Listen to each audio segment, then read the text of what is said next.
this is our first commercialized product. This is where we believe that we're going to do the greatest global good. This is a pedicle screw. Literally, the marketing campaign is why not? If we're changing nothing about surgical technique, we're changing nothing about preoperative, postoperative care, and we're changing nothing about cost, then we're simply providing options that never before existed inside hardware and in the bone. And we're delivering therapeutics through the implant. Why not use the product? So you'll notice here, this is a trabecular pattern of bone.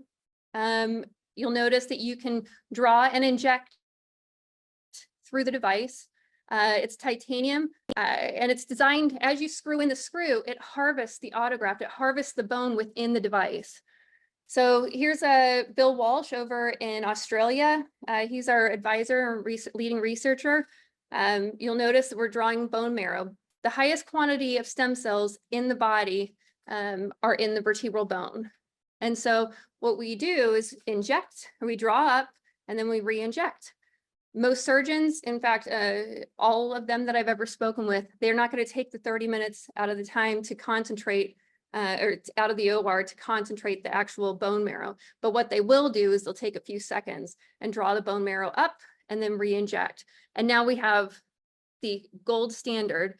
We have stem cells now touching freshly harvested autograft within the device.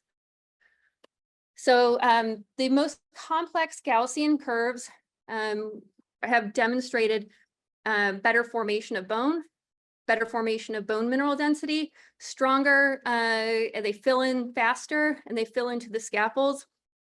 And you'll notice the more complex the pattern is, the better the outcomes. And there are several studies that are demonstrating this.